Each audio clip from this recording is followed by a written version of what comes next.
Bienvenidos a nuestro podcast La Biblia en un año, episodio 206. El tema de hoy, ¿qué pasa con aquellos que no creen? En febrero de 1974 tuve un encuentro con Jesucristo que cambió mi vida totalmente. Comprendí que Él había muerto por mí y experimenté su amor. Supe que Dios era real y conocí las extraordinarias bendiciones de una relación con Jesús. Pero casi inmediatamente después experimenté lo que Pablo describe en este pasaje como una gran tristeza y me embarga un continuo dolor. Lo dice Romanos 9:2. Anhelaba que todo el mundo experimentara y supiera lo que yo había experimentado hacía poco. Ansiaba que mi familia y amigos que aún no eran cristianos conocieran a Cristo. El apóstol Pablo se preocupó con tal pasión por su propio pueblo que estaba dispuesto a ser separado de Dios y del pueblo que amaba para que ellos se salvaran. Pablo asegura, desearía yo ser mismo ser maldecido y separado de Cristo. Una definición de ir al infierno por el bien de mis hermanos, los de mi propia raza, el pueblo de Israel. Sin embargo, al mismo tiempo, Pablo confiaba en que Dios tenía toda la situación bajo control. Dios es soberano, gobierna y reina en su universo. ¿Cómo podemos equilibrar esta angustia y pasión por los que amamos con una confianza en la suprema soberanía de Dios? Vamos ahora a leer la palabra para que encontremos respuestas a estas preguntas. Y el primer texto que vamos a leer en el día de hoy está en Salmos capítulo 89, versos del 9 al 13. Salmos 89 del 9 al 13 vamos a leer en la traducción bíblica PDT, Palabra de Dios para Todos. Dice así: tú controlas el poderoso mar y calmas las fuertes olas. Tú venciste a Rahab, con tu poder desparramaste a tus enemigos. Todo lo que hay en el cielo y en la tierra te pertenece. Estableciste el mundo y todo lo que hay en él. Tú creaste el norte y el sur, el monte Tabor y el monte Hermón alaban tu nombre. Tu brazo es poderoso, tu diestra es fuerte y tu mano muestra la victoria. Amén. El primer punto se titula Da gracias a Dios por su gobierno y su reinado. Da gracias a Dios por su gobierno y su reinado. No sabemos la respuesta a todas las preguntas, eso sí que no. Pero sí sabemos que Dios tiene el control de su universo, pues este es el mundo de Dios. Él te ama y puedes confiarle no solo tu futuro, sino también aquello que le sucederá a todos los demás. Dice el verso 11, tuyo es el cielo y tuya la tierra, tú fundaste el mundo y todo lo que contiene. No solo creó el mundo, sino que también continúa actuando en la historia. Dice el verso 9 y el verso 13, dice, tú gobiernas sobre el mar embravecido, tu brazo es capaz de grandes proezas, fuerte es tu mano, exaltada tu diestra. Ahora bien, sabemos que Dios dispone todas las cosas para el bien de quienes lo aman, los que han sido llamados de acuerdo a su propósito. Por eso tenemos que confiar en Él. Debemos entender y darle gracias a Dios, porque Él gobierna. Al fin de cuentas, todo está bajo su control. Él reina. Vamos a orar. Vamos a declarar esa verdad con nuestros labios, a decirle a Él que Él es Señor y soberano. Dígale: Señor, amado mío, tú eres el Señor soberano de toda la creación. Eres el creador del mundo y el autor de la historia.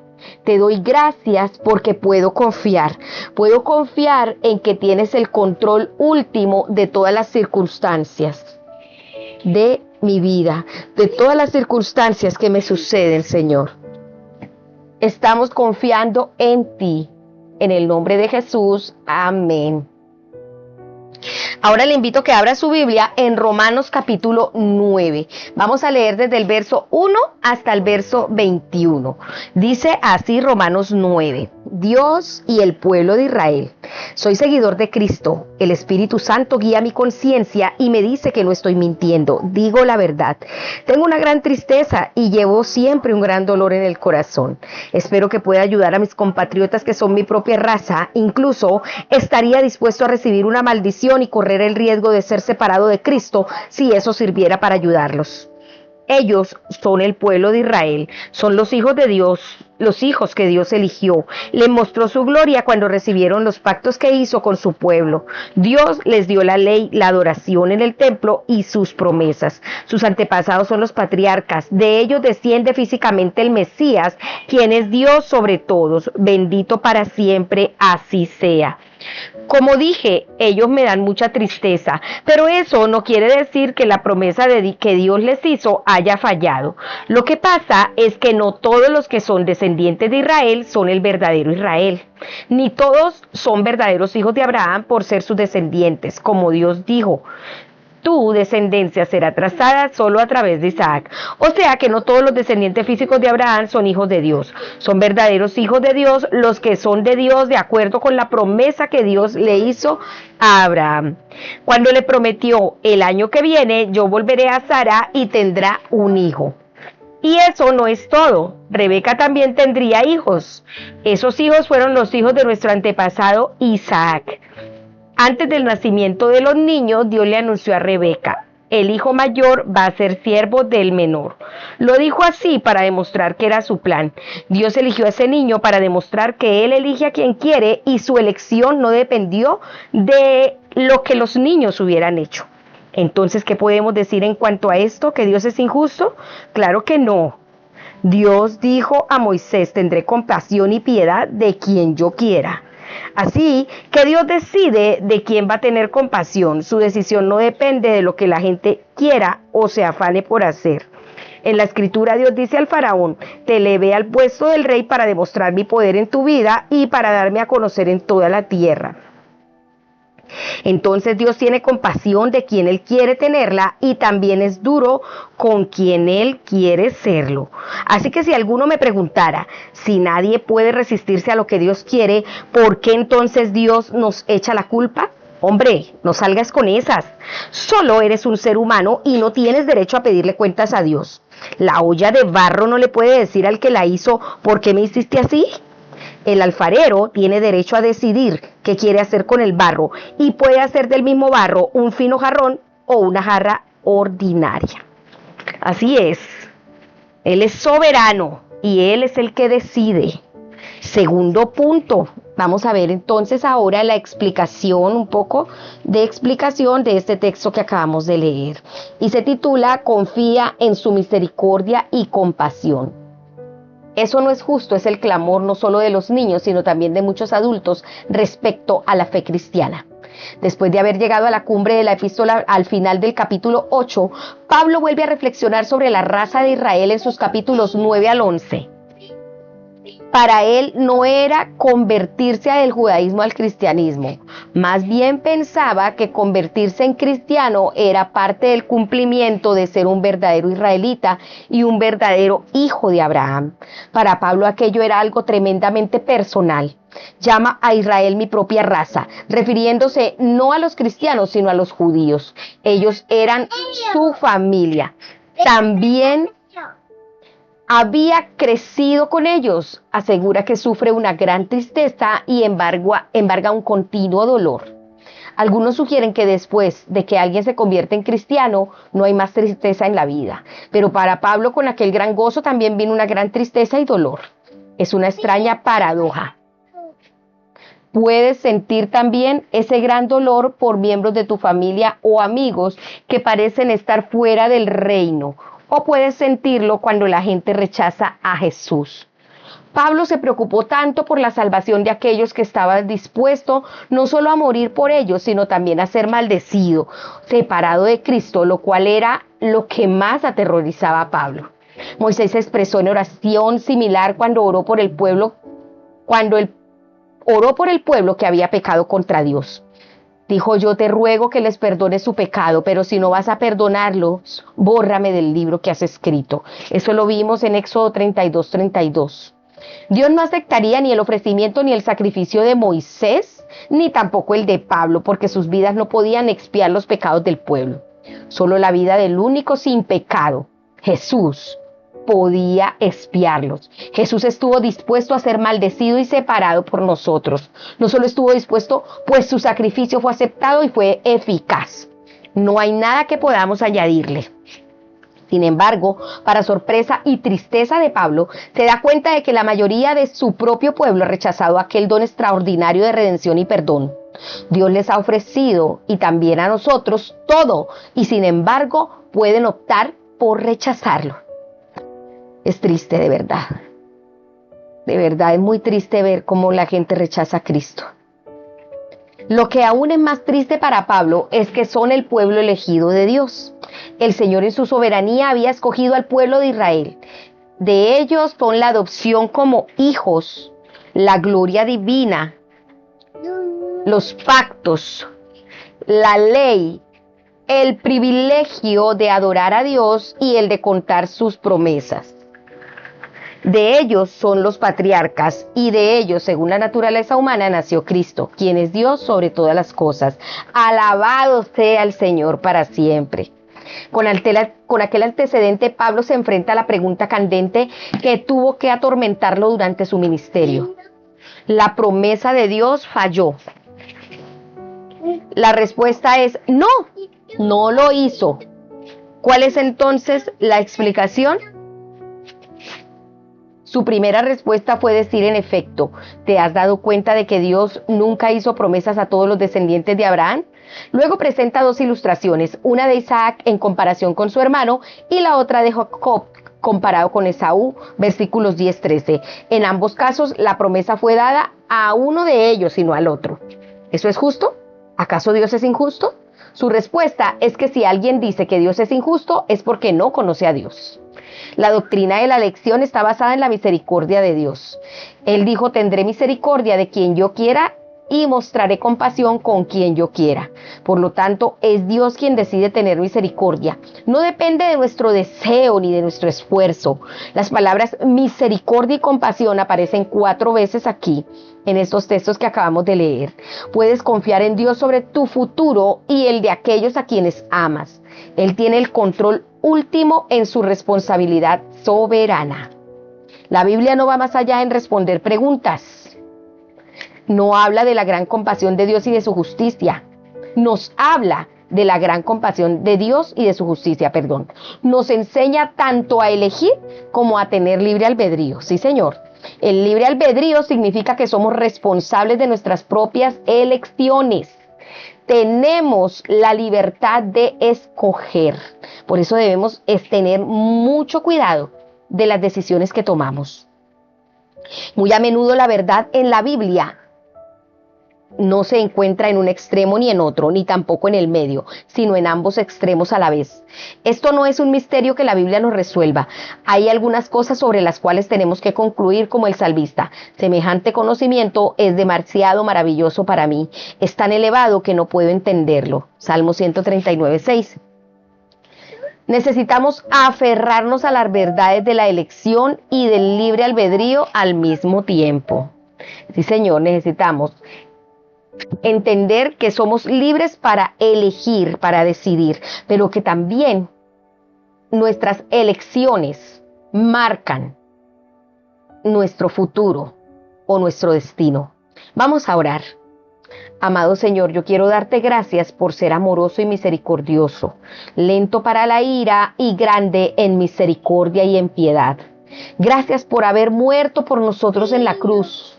Gracias, Señor, porque tu muerte nos ha salvado. Por haber muerto para que todos los que creen en ti puedan ser libres. Ayúdame a confiar en ti, aun cuando mi comprensión falle, Señor. Aun cuando no pueda comprender las cosas que suceden. Entender que creyendo en ti tengo victoria. Que creyendo en ti tengo la victoria, Señor. Gracias. Gracias te doy en el nombre de Jesús. Amén. Ahora vamos al libro de Oseas, capítulo 11. Vamos a leer desde el verso 12, vamos a leer capítulo 12, capítulo 13 y capítulo 14 hasta el verso 9. ¿Listo? Abra su Biblia allí en Oseas, capítulo 11. Recuerde que estamos leyendo en PDT, Palabra de Dios para Todos. Oseas capítulo 11.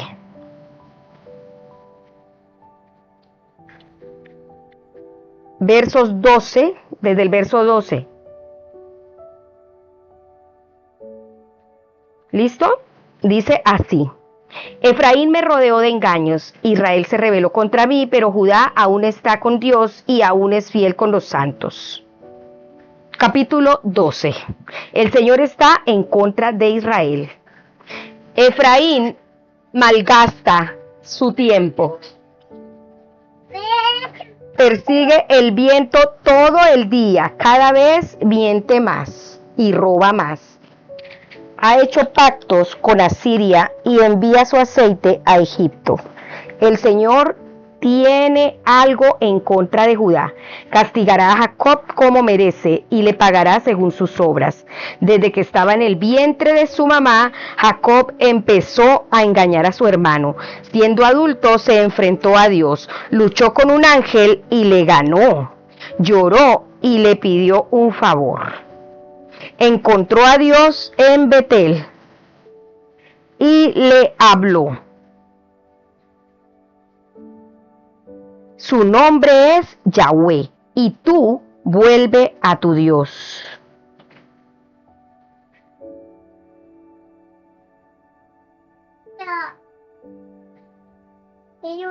Ten fiel amor, sé justo y confía siempre en él. A Canaán le encanta engañar a la gente. Usa balanzas que han sido alteradas.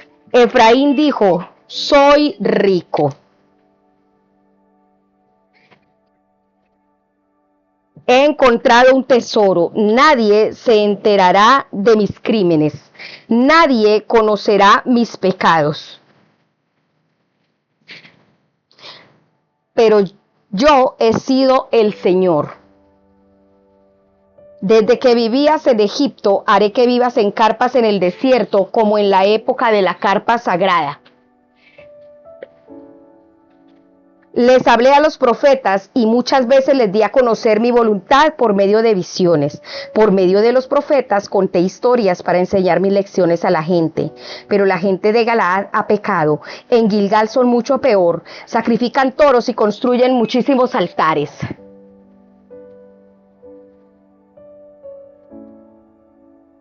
Como hileras de rocas cerca de los campos de cultivo. Jacob huyó a Aram. Allí Israel trabajó para conseguir una esposa y cuidó ovejas para conseguir otra. Por medio de un profeta, el Señor sacó a Israel de Egipto. Por medio de un profeta lo protegió. Pero Efraín hizo que él se enojara. El Señor lo castigará. Él le hará pagar por la maldad que hizo. Dios santo. Oseas capítulo 13.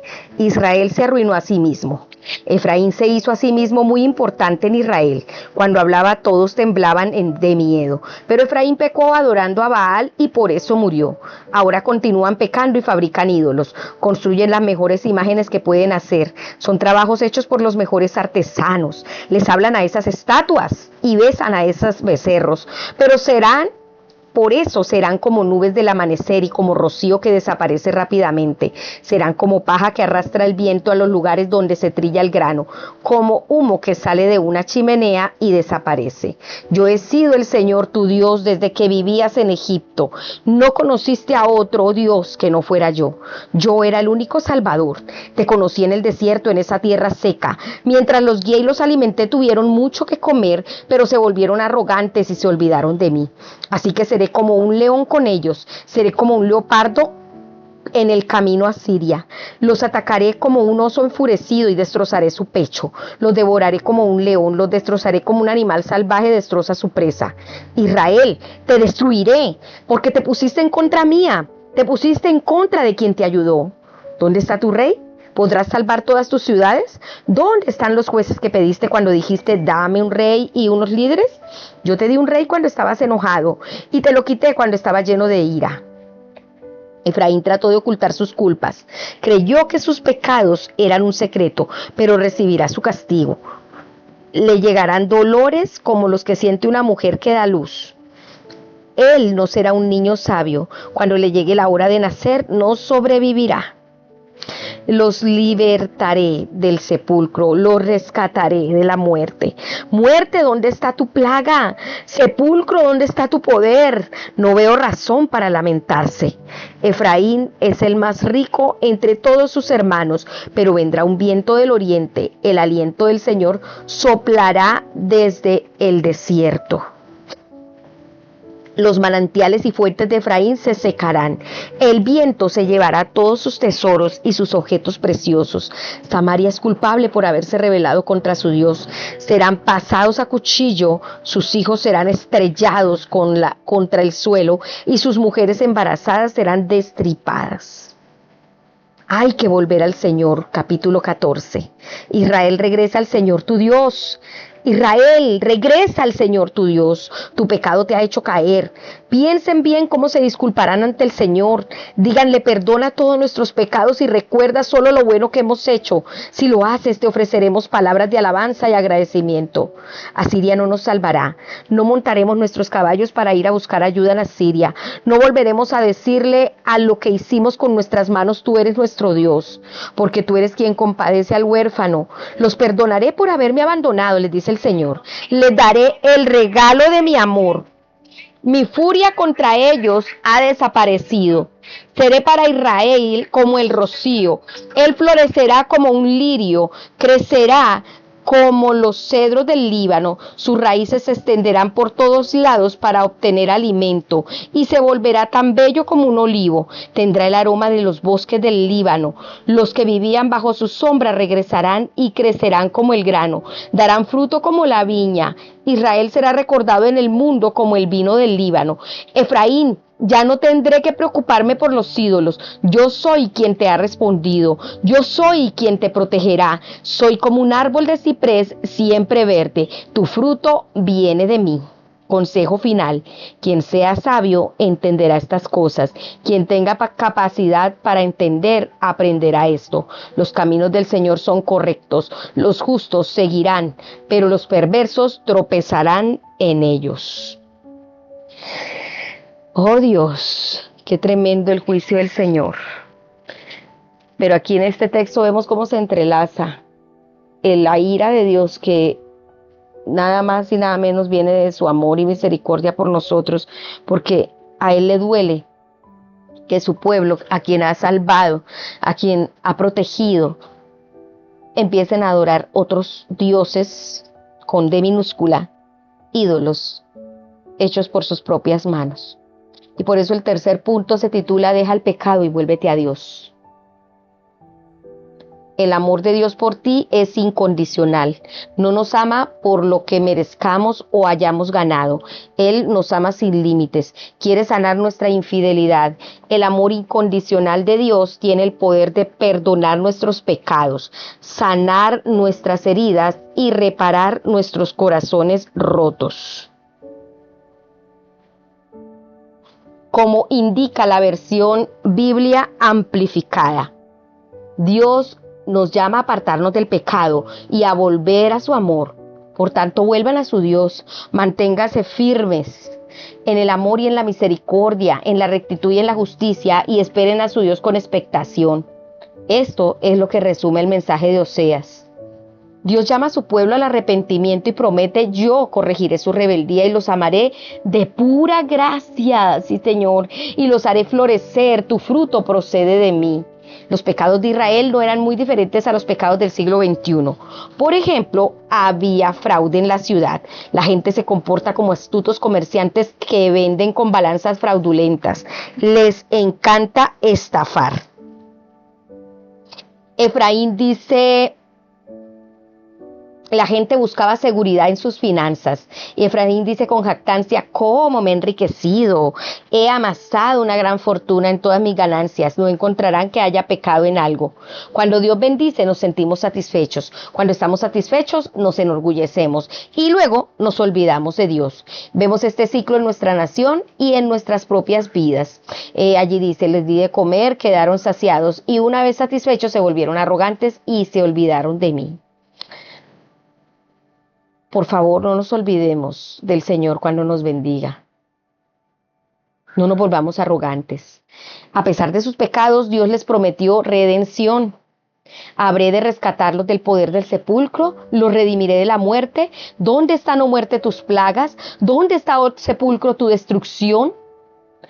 También esto lo repite en 1 Corintios 15:55, el apóstol Pablo. La muerte ha perdido su poder sobre nuestras vidas a través de Jesús. Cuando nos volvemos a Dios, Él nos promete que floreceremos y echaremos renuevos y que nuestro fruto procederá de Dios. Vamos a orar. Amado Señor, en este momento quiero pedirte que me perdones todos mis pecados. Recíbeme en tu gracia. Sáname, Señor. Quita toda rebeldía. Sana mi rebeldía. Dígale al Señor, quita toda rebelión de mi corazón y ámame sin límites. Ayúdame a echar renuevos como una vid y a ser fructífero, Señor. Te lo pedimos en el nombre de Jesús. Amén. La pastora Pipa añade, tomando Oseas 14:4, que dije, yo corregiré su rebeldía y los amaré de pura gracia. Es increíble el efecto de ser amado gratuitamente. Cuando experimentamos este amor, que es el amor de Dios, nuestros corazones cambian. Es con el amor que la rebeldía se va. A través de este amor, que es el amor de Dios, Dios se ha sanado mucha de mi rebeldía, dice la pastora Pipa, pero todavía queda un trecho por recorrer. Necesitamos que el Señor cada día nos esté sanando y es a través de su gran amor. Bueno, ya pudimos saber un poco de lo que pasa con aquellos que no creen. Recuerden que este devocional fue escrito por el pastor Nicky Gumbel de la iglesia HTV en Londres y la voz de este podcast es de Marisol Rojas. Que el Señor les bendiga.